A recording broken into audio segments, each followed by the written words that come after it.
Voici Saphir, l'application web multilingue de sensibilisation au développement durable.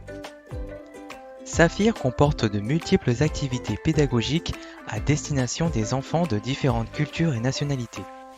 Ces activités leur permettent d'apprendre et de s'amuser à travers des jeux et expériences ludiques autour de thèmes comme le cycle de l'eau. Dans le but de faire évoluer Saphir et enrichir son contenu pédagogique, un nouveau module à disposition des enseignants a été ajouté. Il s'agit d'un outil auteur.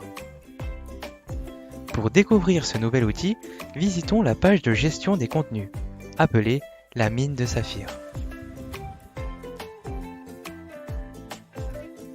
C'est ici qu'un auteur pourra ajouter ou modifier des activités comme les cours, les jeux ou bien les quiz associés à chaque thème. Jetons un premier coup d'œil à la gestion des quiz. Cette page se présente sous deux parties distinctes. La partie principale offre la possibilité à l'auteur de choisir les langues pour lesquelles il veut traduire les contenus. Une liste de numéros permet d'afficher le contenu de chaque question disponible au sein d'un quiz, à savoir son intitulé, ses propositions, une explication en cas d'erreur de l'apprenant, et enfin, la proposition juste.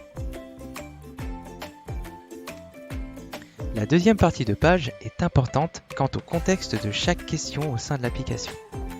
Cet aperçu est utile à l'auteur car il lui permet de mieux visualiser ce qu'il modifie. Parlons maintenant de la gestion des cours. Cette page présente les mêmes spécificités que celle de gestion de quiz. Chaque cours dispose de plusieurs étapes et chaque étape comporte un titre, un contenu et une illustration. Enfin, chaque étape de cours est associée à une ou plusieurs questions portant sur son contenu.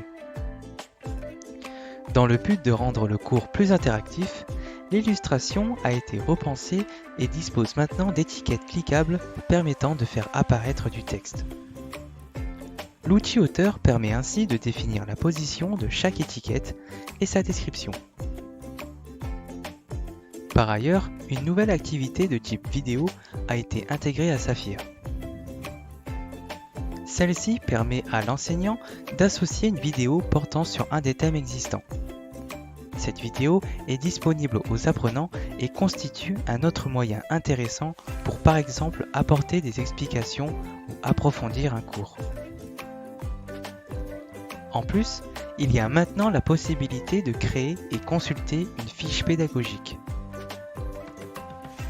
Cette fiche est uniquement disponible aux enseignants et permet d'indiquer comment bien utiliser l'application Saphir auprès des apprenants. Enfin, pour permettre à Saphir de s'ouvrir davantage, il est désormais possible d'ajouter une toute nouvelle langue. En définitive, ce module auteur vise à élargir l'utilisation de Saphir tout en enrichissant les activités que l'application propose. Alors, avec toutes ces nouveautés, n'êtes-vous pas tenté d'en savoir plus sur les effets de la pollution ou bien la filtration de l'eau ? Saphir n'attend que vous.